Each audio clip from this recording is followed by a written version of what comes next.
So welcome into the Hot Shop to everyone who just joined in. Sure, we'll have a lot more people joining soon as well. But just to give you a short introduction, we do have a visiting artist in the Hot Shop today. Let me see. Can I have my mic volume turned up just a little bit? Testing. Yeah, there we go. That's a lot better.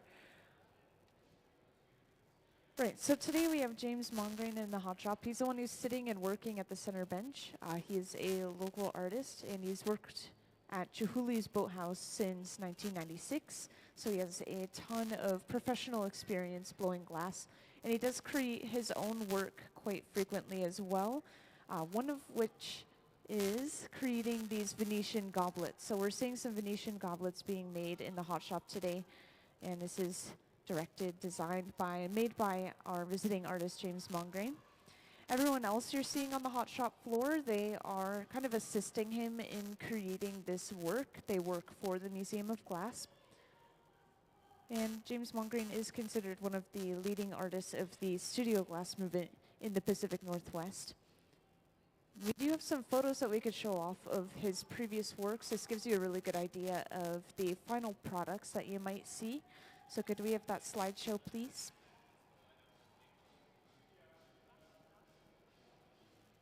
Thank you. So up on the screen, that slideshow is playing right now. Once again, just showing off some of our visiting artists' previously made artwork. And I want to point out specifically, we're making these goblets because we have Goblet Week coming up really soon. Oh, you guys know about it already. Nice. I know, I'm really excited. They have a special night where they put all of the goblets out that they make during the week, and they have a wine tasting and everything, and people just get to look at all the goblets, and it's a fun event. That's coming up pretty soon. That specific event will be on the 18th, but Goblet Week itself is the 15th to the 19th of January, I should say.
So focusing back at the center bench, we're just working on opening up the bowl portion of our goblet, which of course is the drinking portion of our goblet.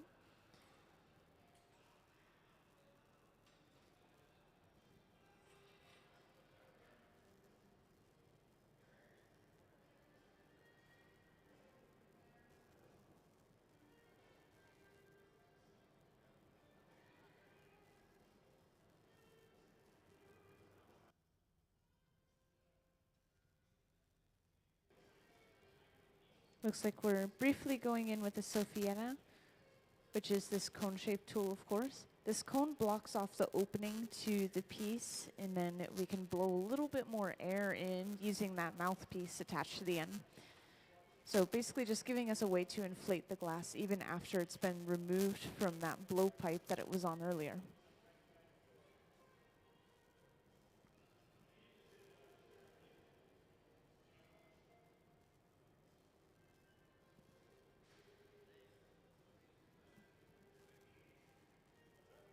And to fully open this bowl up, we went inside of the piece with the two metal blades, which once again, those are the jacks, and slowly flared that open.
And just like that, our goblet has been completed. We just tapped the pipe and it popped right off. This is going inside of the annealer. I know I haven't pointed these out yet today, but these stay just at about 900 degrees Fahrenheit. We'll continue to fill it up throughout the day, and then at the end of the day, we just press a button and it's programmed to slowly cool for about 12 hours. So we won't see the piece of glass again until tomorrow. So that was the first completed goblet that you guys got to saw, but they started before I even came in this morning. They've been working on these for a little while, just getting as many done as they can.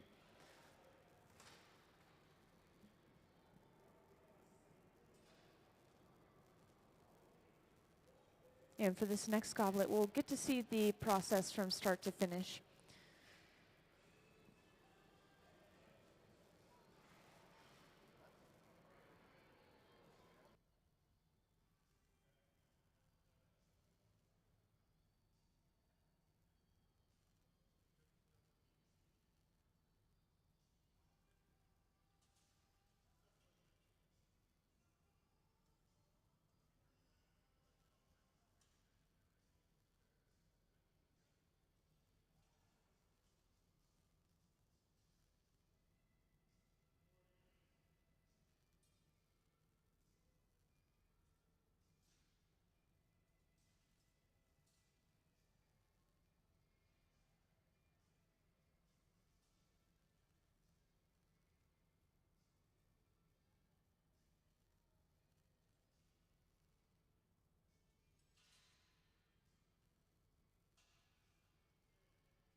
Yeah, so that's a good question. I'm not sure if we're going to see a lot of coloring today, but I actually have a video that shows exactly how they get color, and the video is really helpful because they do it just in front of you in that video. So could we have the color overlay video, please?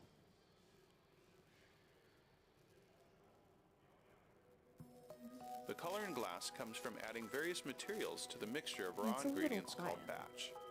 Most of the colorants are compounds containing some kind of metal. For example, adding cobalt to clear glass creates a deep blue. Tin and antimony can be used to create white glass, and gold chloride can produce a rich red or pink colored glass. Colored glass is melted in furnaces, just like clear glass, and then is usually rolled into bars for storage and easy application. In order to apply color bar to a bubble, we first need to preheat the color to approximately 950 or 1000 degrees Fahrenheit in a color oven or garage. Once warm, the color is then picked up on the end of a punty rod using a little bit of clear glass as a support. The color is then heated in the 2300 degree glory hole to soften it and make it malleable, while another artist creates a small bubble of clear glass on a blowpipe. Once warm, the color is dropped over the clear bubble, and then using a variety of hand tools or the steel marver, the color is rolled back over the clear in an even layer.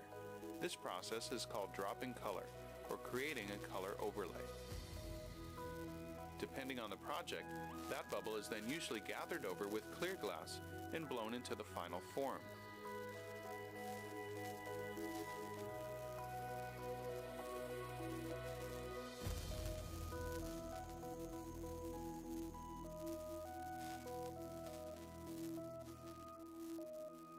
The finished product may appear to be all made from colored glass, but when viewed in cross-section, we can see that there is only a thin layer of color sandwiched between many layers of clear glass.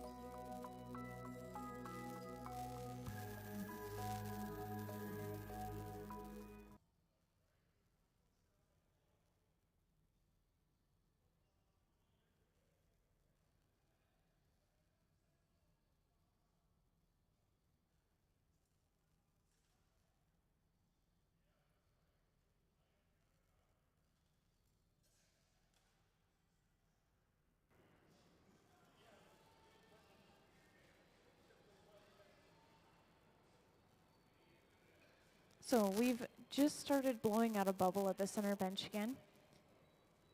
And right away, we've gone in with the jacks, those two metal blades, and we've squeezed in kind of a line or a divot near the pipe.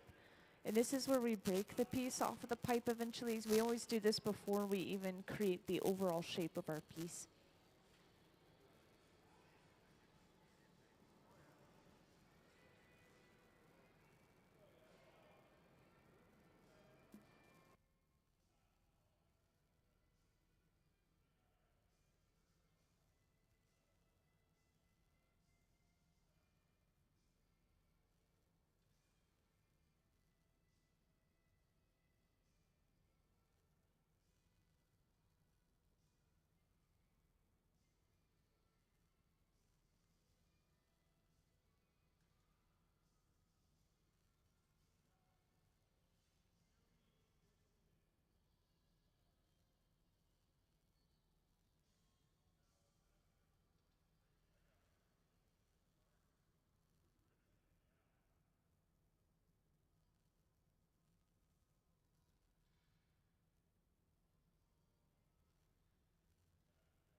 So we've created a second bubble of clear glass and immediately created a divot in the glass kind of near the pipe. And this is going to be brought over and attached to the very end of our first bubble.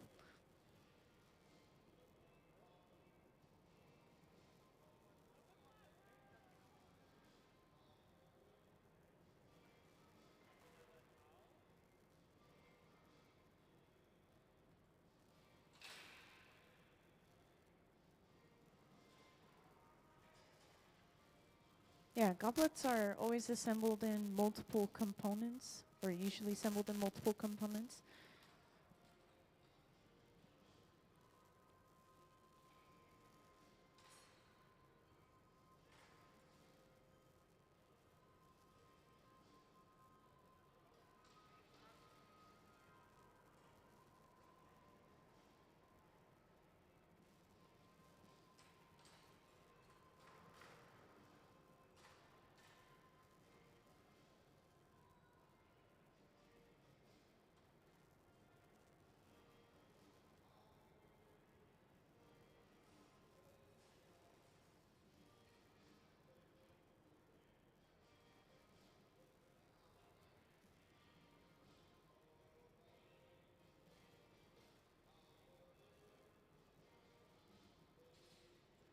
I know that was probably a little bit fast, but what they did after attaching that bubble to the end, they broke a small section of it off, but left this small opening in the remainder of the bubble. And then from there, they're able to go inside of the piece and flare open into kind of this wide, flat shape, depending on what shape they want for the foot. So this is called a blown foot. It's literally just a blown bubble that they attach and then open up in that way that I described. And these are pretty complex. I know that there are a few new people who just joined in, so I want to reintroduce who we have and what we have going on. So once again, today we have James Mongrain in our hot shop. He's the one who's sitting and working at the center bench. Everyone else you'll see here, they are assisting him in creating these Venetian goblets that he's working on today. Now, James Mongrain, he's worked at Chihuly's Boathouse since 1996, and he is considered one of the leading artists of the studio glass movement in the Pacific Northwest. He's been a pretty glass blower in the area for quite a while. And we have some work to show off of his. If we could put that up on the screen, please.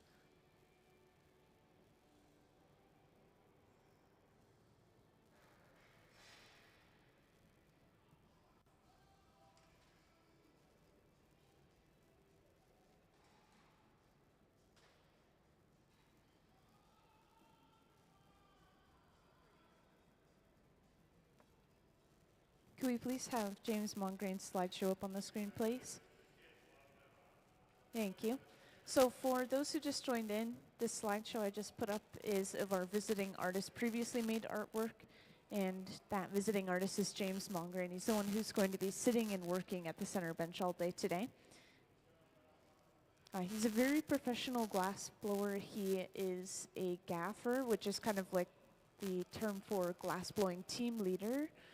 They always sit down at the bench and they instruct the people around them into assisting them in a way. And he's worked at Chihuli's Boathouse since 1996. It's something I've been mentioning quite a bit today. And of course, Chihuli's pretty well known. He's the one who has all that work on the bridge of glass, for example. So yeah, pretty exciting to have James in the hot shop with us today. And we are kind of making these goblets in preparation for something called Goblet Week, which is something we're having each year, kind of in the winter. This year it's going to be specifically January 15 to 19.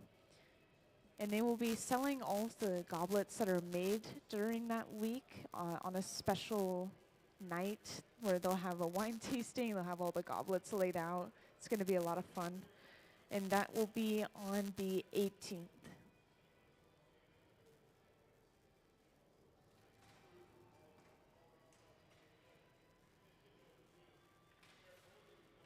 So yeah, that was just a quick little introduction. I mainly just focus on what we see at the center bench and kind of walk you guys through the process.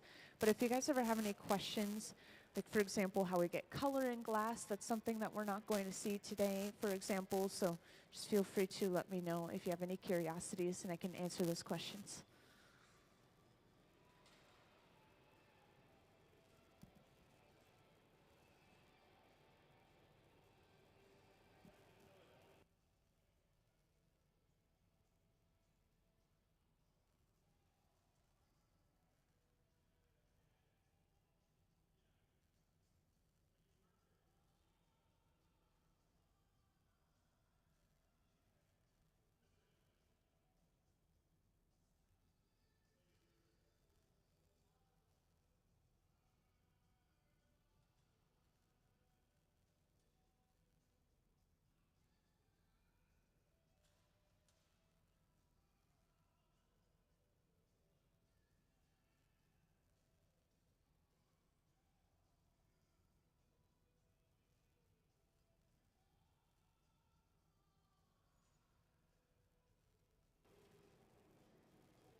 So with our piece of the center bench, as you remember, a lot of you guys came in just around the time when we were creating the foot for the goblet, which we have now attached another pipe to the foot itself, like right in the center of the bottom of the piece.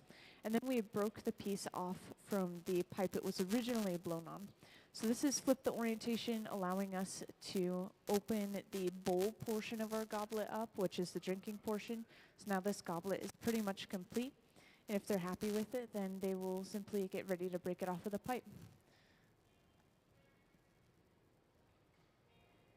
So just like that, they have finished that goblet off. They're flame polishing the bottom just where they broke it off of the pipe, and that piece is completely finished. Let's give them a little round of applause for completing another goblet.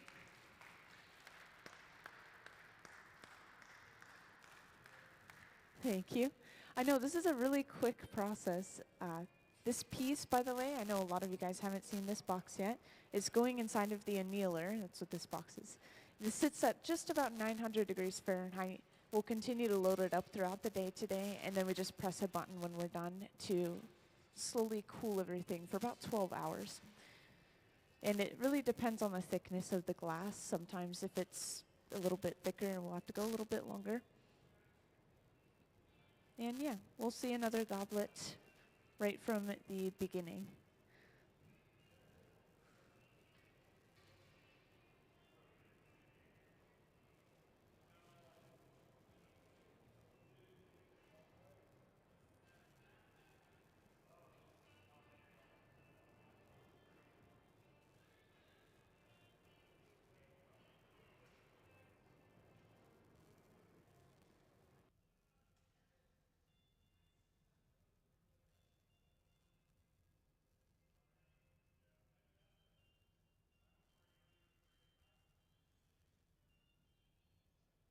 So if you haven't seen the hot shop itself, this is our glass furnace. Each time we go inside of this furnace with the closed door specifically, we are getting new glass on the end of our pipe or on top of what we already have on our pipe.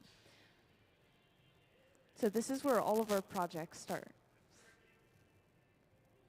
Now this fresh molten glass is sitting at just about 2100 degrees Fahrenheit. And that tank can be up to 1,000 pounds of clear molten glass.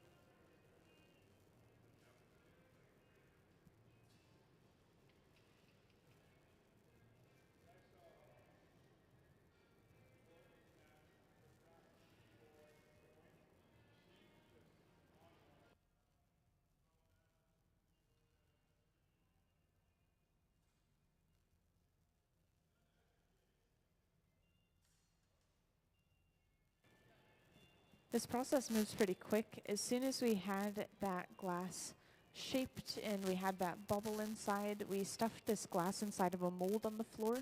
We have a variety of different optic molds on the floor, and these have different things inside of them. Some of them have just straight ridges all the way from the top to the bottom. Some of them may have other designs, such as the pineapple mold, which has all these inward-facing spikes. And these are just going to imprint that design in the glass. So now we have ridges across the surface of our piece.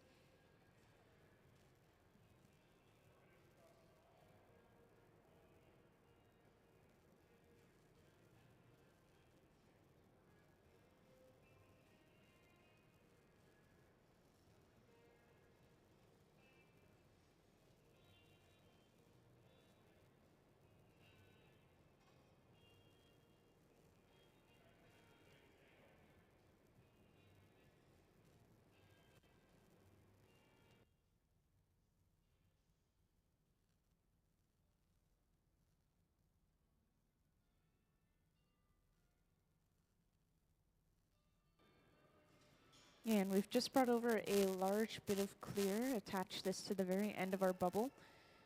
And this component that we're creating using that bit of clear, this is called the avolio. It's kind of a connection point between the drinking portion of our goblet and then either the stem or the foot, depending on the design that they're going for. So we'll attach another component to the end of this avolio.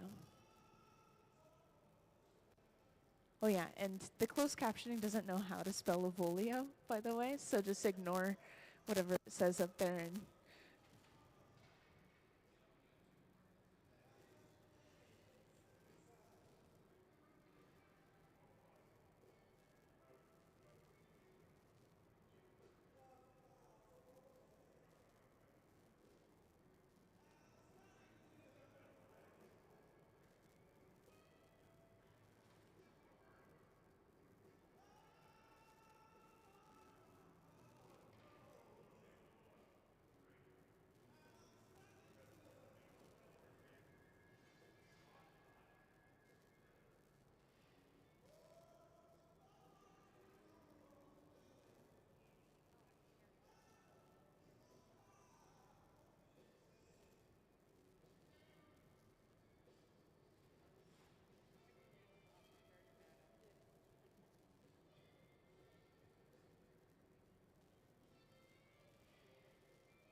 now with the glass that we have so far at the center bench, we're just going to keep this warm.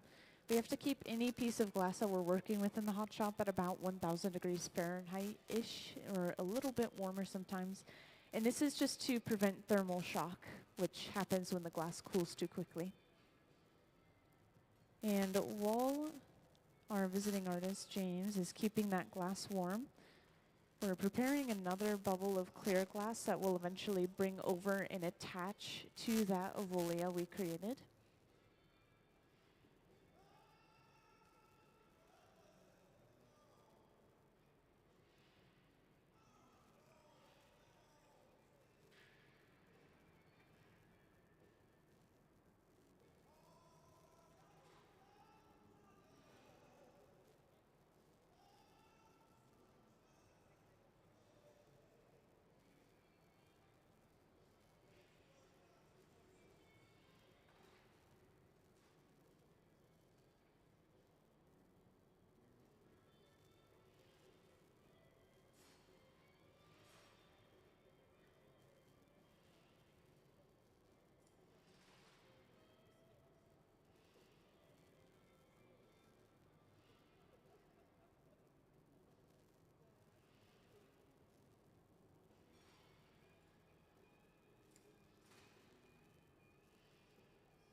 And after getting this second bubble hot, this is going to be brought over and literally dropped on top of that avolio.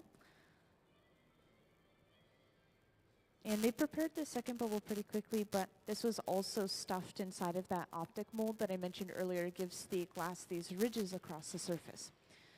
So now we have a matching texture throughout the entire goblet.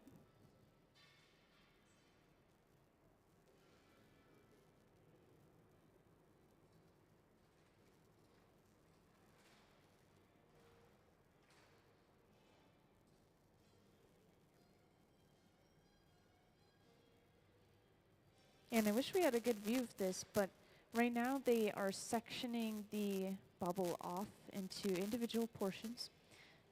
And when they break this end section off, this leaves them with a really small opening into the remaining section of our bubble. So after we heat this up again, we'll be able to go inside through that opening and flare that small bubble open into this plate-like shape, creating a foot for our goblet.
And I know some new people have joined in here and there, so just to mention real quick, we have visiting artist James Mongrain in here, and he's the one who's sitting and working at the center bench at the moment.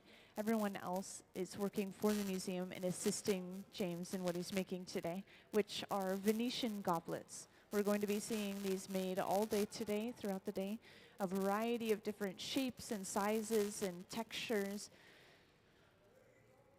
In this one, we are getting relatively close to finishing up, actually. They move by pretty quickly. We just finished making the foot for our goblet, which of course is where the goblet sits. And over here, we're preparing a punty. Punty is basically a second pipe that we bring over and attach to the center of the bottom of our piece. And then we can break the piece off of its original pipe.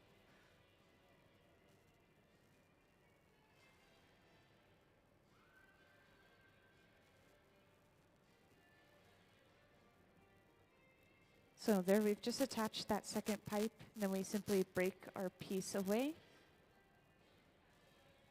And after breaking it off of its original pipe, you can see how this has basically flipped the orientation of the piece. So now we have access to the other side. And this allows us to open the bowl portion of our goblet up, which is our drinking portion of the goblet.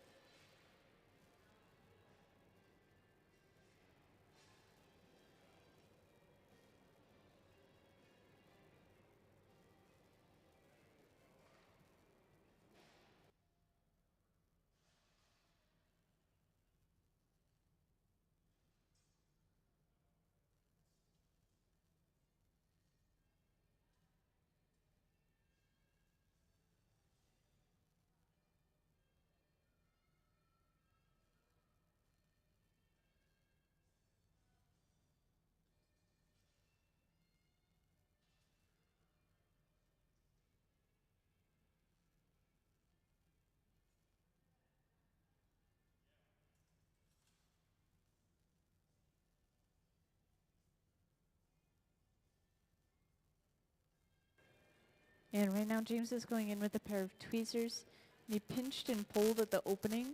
The idea behind this is to stretch this area of the glass out just around the opening, and this is all just going to be trimmed off with a pair of shears to get rid of that excess thickness.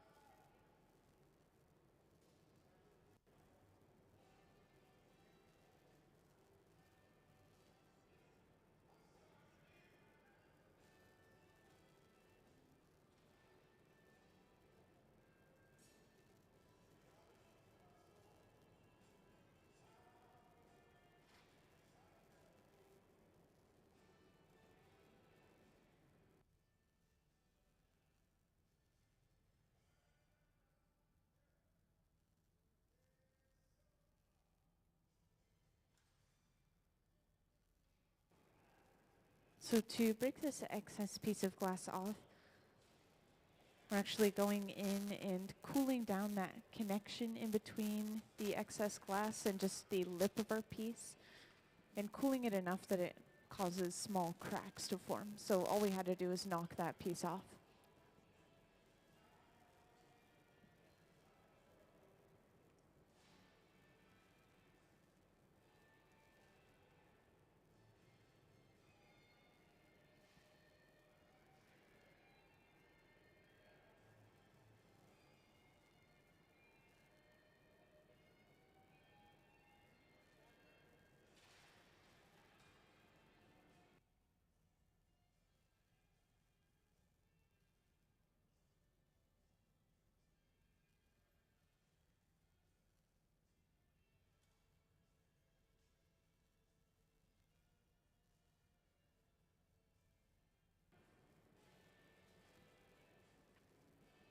And going in with our Sophietta, which, once again, this is a cone-shaped tool.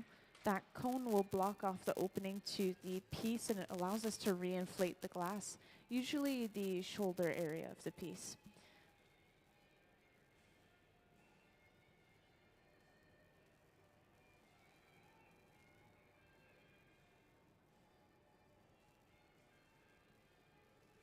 And now we start to flare this piece of glass open even more using the jacks.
We've brought out this small flame, or this small torch at the bench, to flame polish the very bottom of the goblet when we break it off with the pipe, which they are doing right now.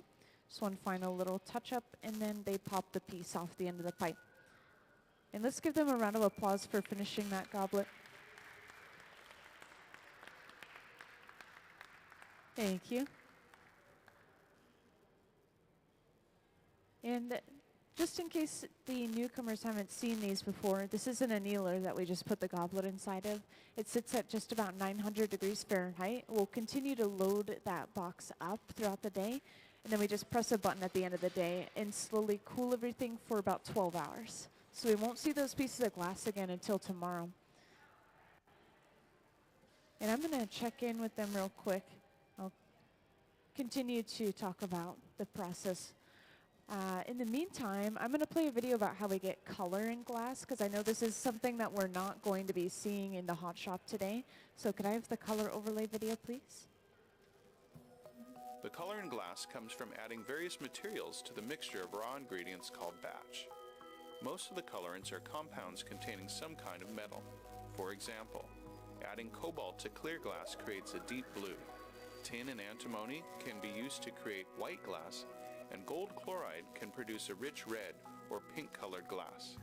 Colored glass is melted in furnaces, just like clear glass, and then is usually rolled into bars for storage and easy application. In order to apply color bar to a bubble, we first need to preheat the color to approximately 950 or 1000 degrees Fahrenheit in a color oven or garage. Once warm, the color is then picked up on the end of a punty rod using a little bit of clear glass as a support. The color is then heated in the 2300 degree glory hole to soften it and make it malleable, while another artist creates a small bubble of clear glass on a blowpipe. Once warm, the color is dropped over the clear bubble, and then using a variety of hand tools or the steel marver, the color is rolled back over the clear in an even layer. This process is called dropping color, or creating a color overlay. Depending on the project, that bubble is then usually gathered over with clear glass and blown into the final form.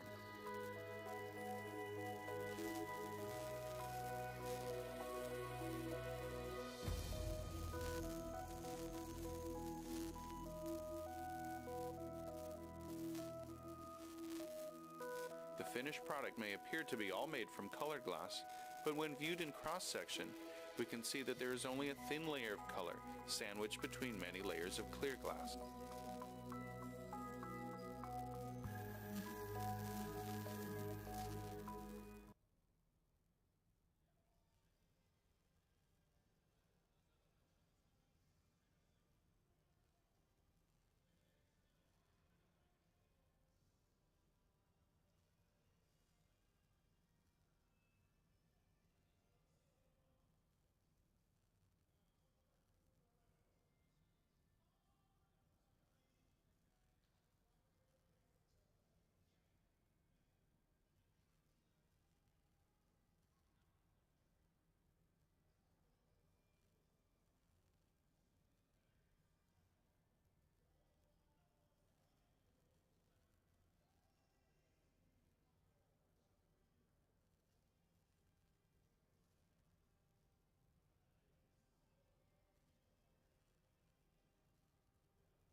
So we've just started our next goblet at the center bench.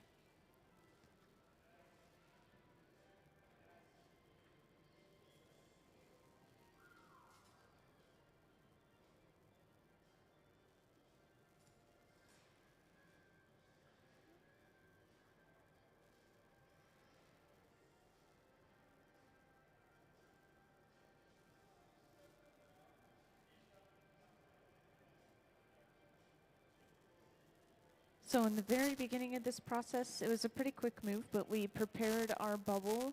We blew it out a little bit, we shaped it a little bit, and then we stuffed it inside of a mold to get these ridges across the surface of the glass. And then on top of that, while it was still hot, we came back to the bench and twisted that glass by holding on to the end of the bubble with a tool and just continuing to turn in one direction. So now we have kind of this spiral or twisted pattern across the entire surface of the glass.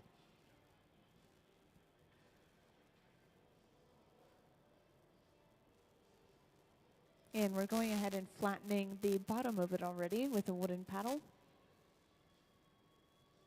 Kind of sandwiching it between the jacks and the wooden paddle.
And we've prepared a second pipe with a little bit of clear glass on the end as an attachment point.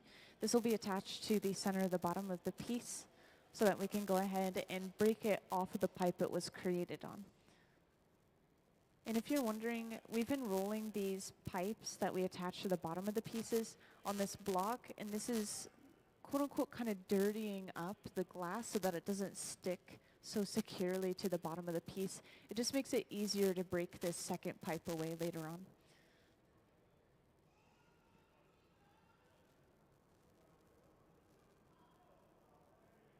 And right here, we're not trying to open the piece of glass, we're just trying to center it to the pipe properly before we move on.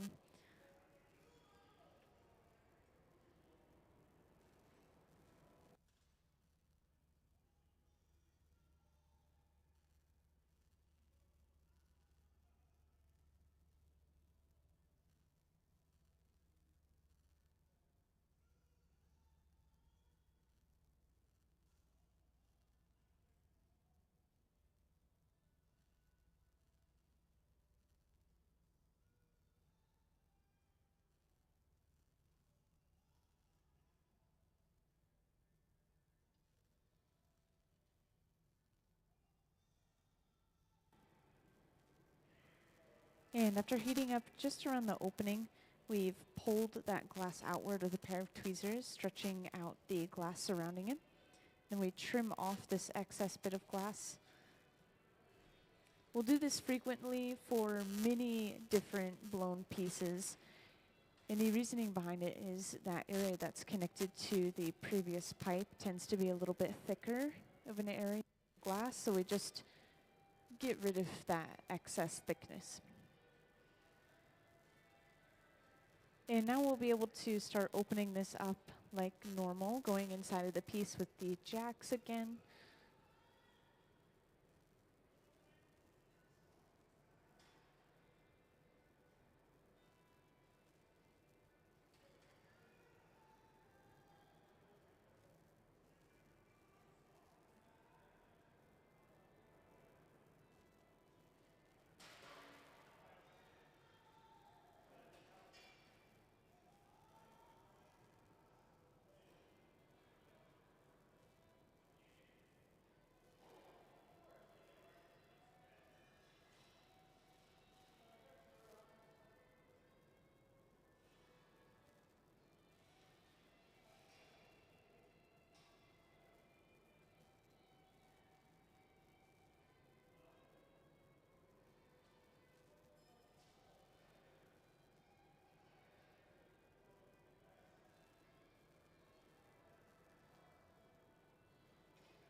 So at this point, we are getting ready to break the piece off and put it away. So this will be just tapped off into a pair of Kevlar gloves, and then we'll torch the bottom to get rid of any sharpness or marks that remain, and that piece is fully done. So this time, instead of making a goblet, this was specifically a twisty cup, which you can kind of see some of these throughout the hot shop. A lot of glass artists will make them very quickly and just to kind of practice their skills.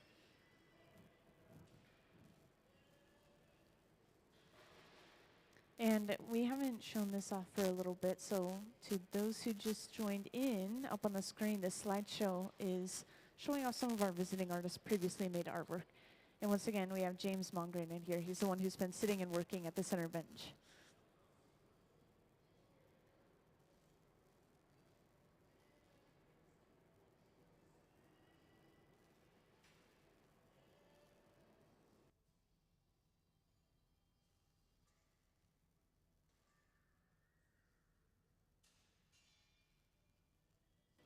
And if I haven't mentioned it already, this is just a really good time to bring up Goblet Week, which is going to be an entire week of goblet making in January 15 to 19.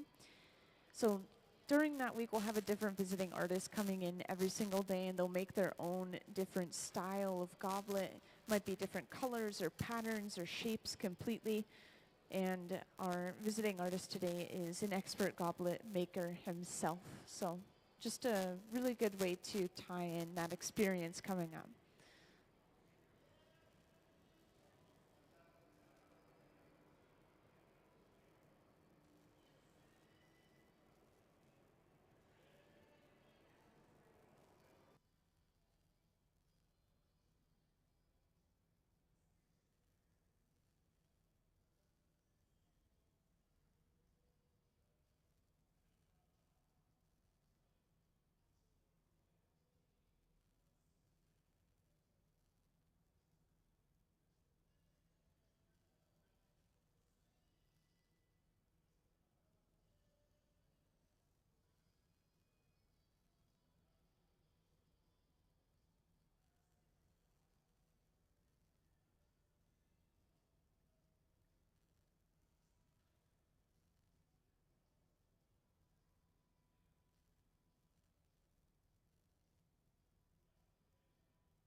And just a reminder, if anyone has any questions at any point, feel free to let me know. Could be questions about the visiting artist, could be questions about the glass.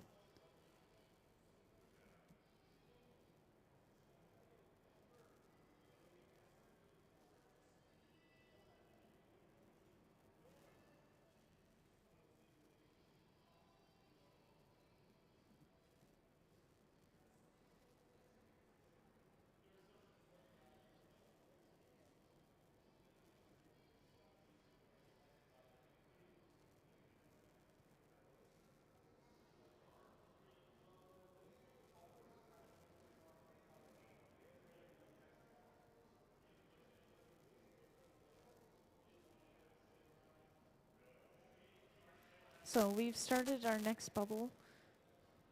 This is a large gather of clear glass on the end of the pipe.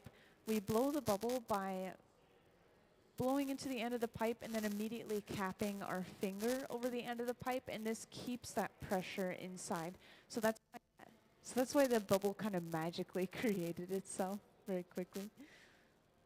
And then after all that shaping, that rolling it on the metal table, we stuffed it inside of a mold to once again get those ridges that we were working with earlier.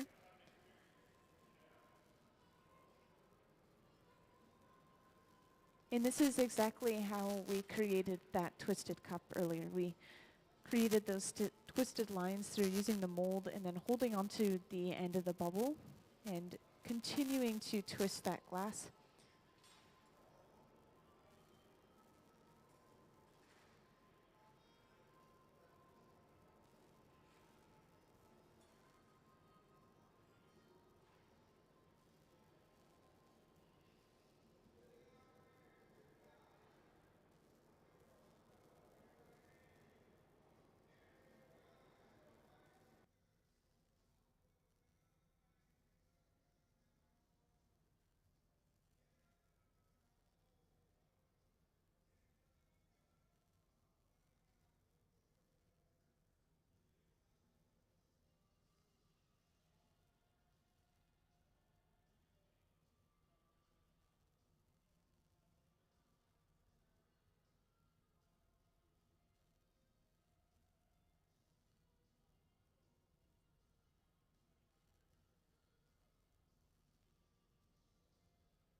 And we're already at the point again where we're flattening the bottom of the piece with a wooden paddle.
And we've just brought over a large bit of clear, attached this just to the center of the bottom of the piece, and completely flatten this down. And this is where we will be attaching that second pipe, which a lot of you guys remember earlier we attached a second pipe to break the piece off from the pipe that it was blown on. Sometimes we'll do this little pad on the bottom if the bottom is thin and they're worried about it breaking later on.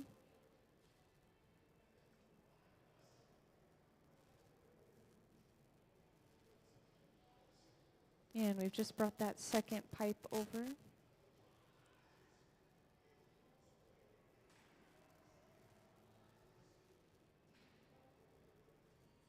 And to break these really thin pieces of glass off of the pipe, all we have to do is apply a little bit of pressure to that connection, and this is enough to cause small cracks in the connection.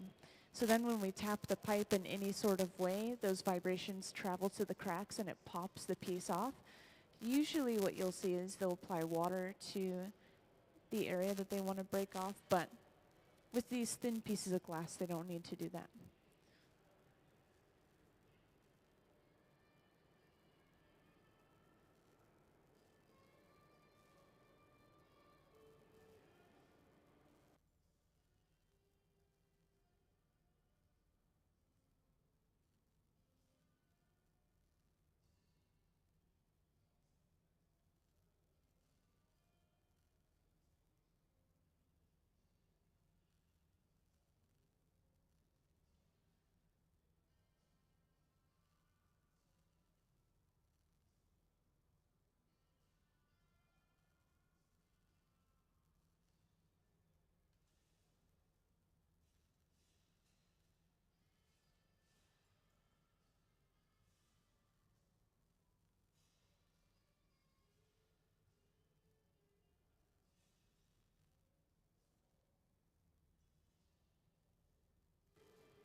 And when we're working with the glass right now, we're just heating up the very front of the piece. Right now we're just trimming the lip, which means we're cutting some excess glass off. It looks like there's quite a bit of excess this time.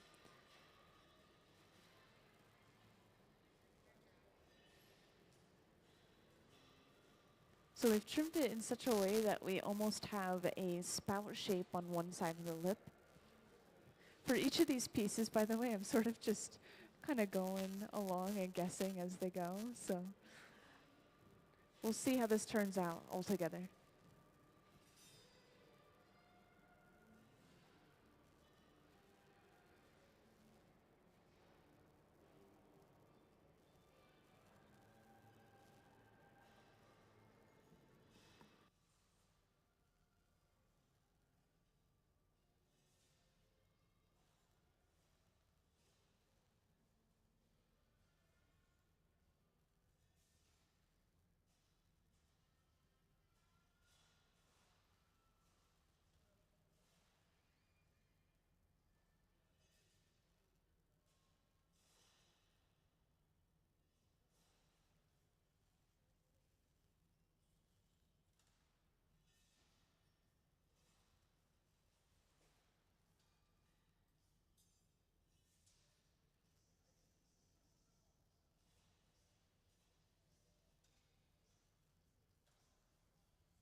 Also, whenever we hang the glass down towards the floor, this is to stretch the glass out using gravity.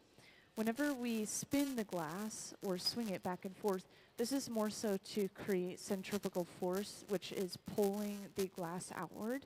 This can be to straighten pieces of glass out. It can be to thin pieces of glass out and kind of extend the shape of them.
So it looks like we're going to be adding a handle to this piece. So we're bringing over another bubble of clear glass, and this is attached first to the lower half of our piece, and then they'll twist it up and attach it to that upper half of our piece, which will fully create that handle. And on that opposite side, of course, we've already created our spout for the piece.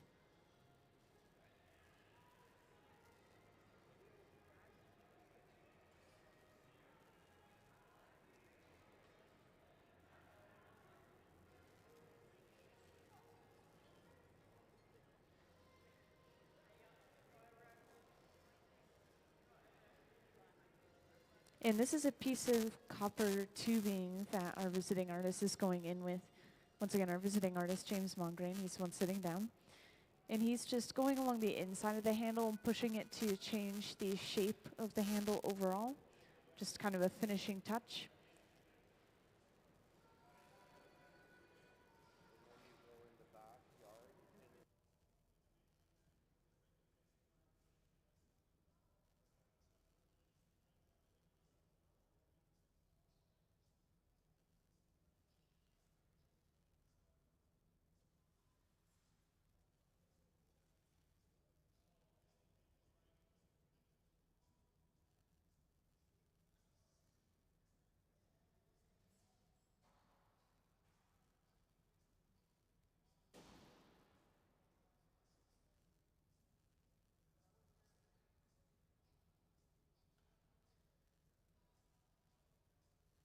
Now at this point, we're getting ready to break the piece off and put it away.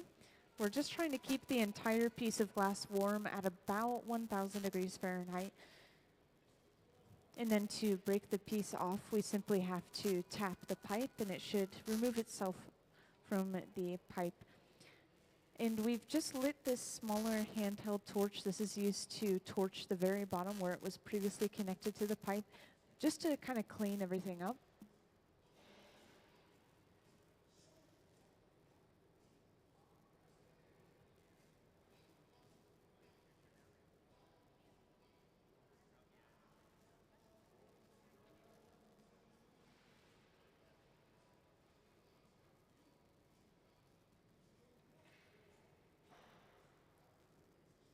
Yeah, it looks like that connection was just a little bit too secure, so they'll have to try again. When we break this piece off, this is going inside of the annealer over on the left, by the way, this large black box. And this is going to keep it warm, despite what it may seem. It's going to keep it at about 900 degrees Fahrenheit. And then we will continue to load pieces into that box throughout the day before cooling them all at once for about 12 hours.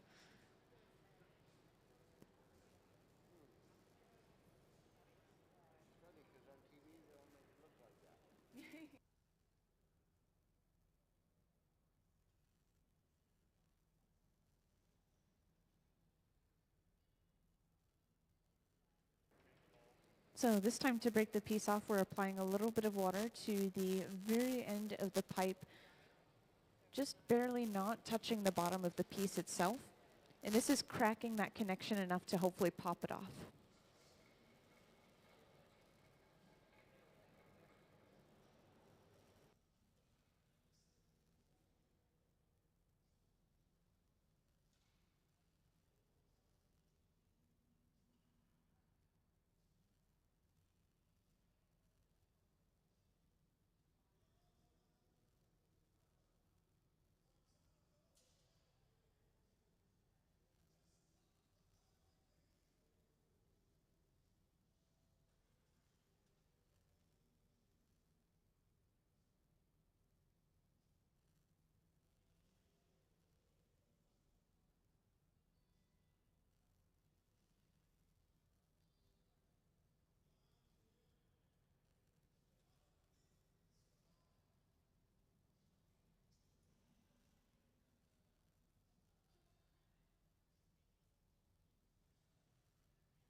Thanks for the applause. So that piece successfully popped off. They were able to get it off the pipe, torch the bottom, and that piece is completely done.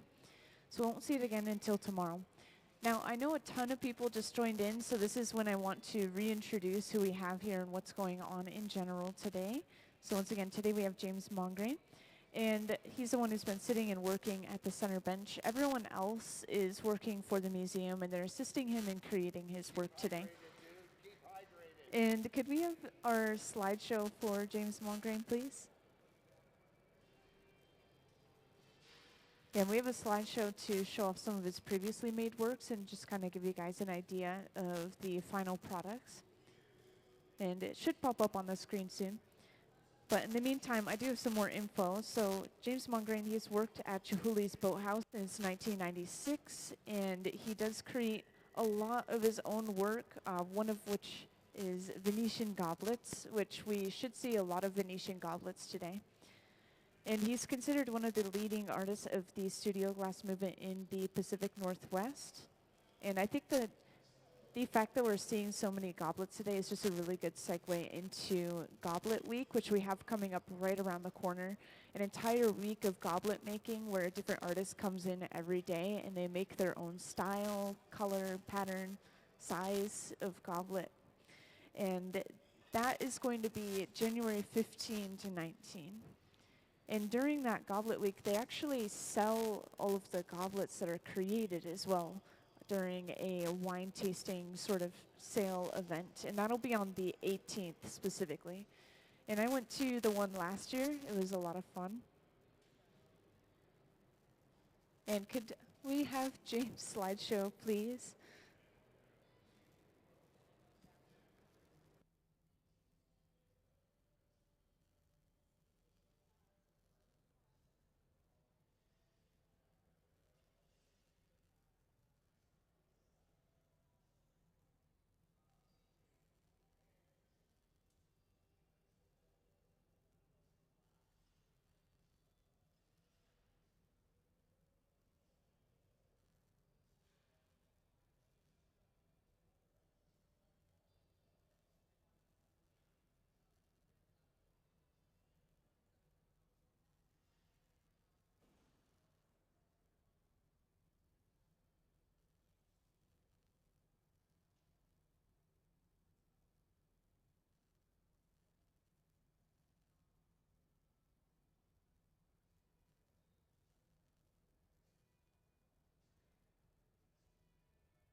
Hey, can I have the slideshow up on the screen, please, of our visiting artist artwork?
So we've started our next goblet already, and I just want to point out this one is using a completely different mold or a completely different texture, one that we haven't seen so far yet today.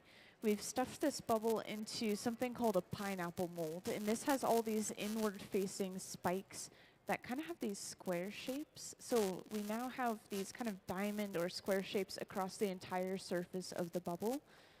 And I just want to point out, this is the same texture on our annual ornaments this year. So if you go into the Museum of Glass store, which it's fun to even just look around in there, you'll see that same texture using that same mold.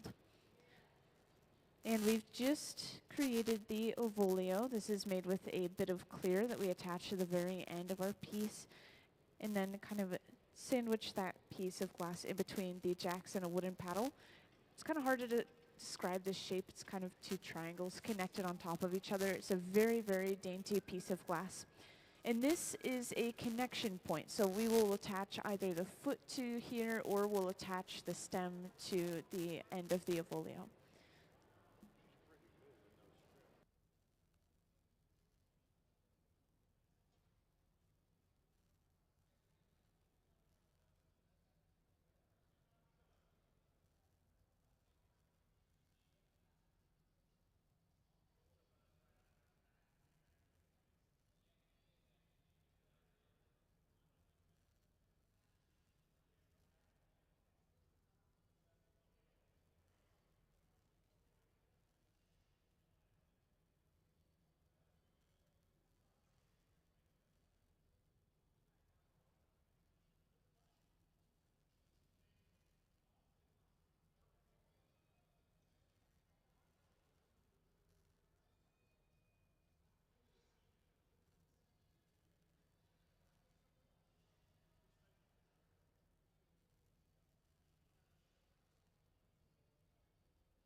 So we've just created another bubble of clear glass, and we dropped it just onto the end of the ovolio.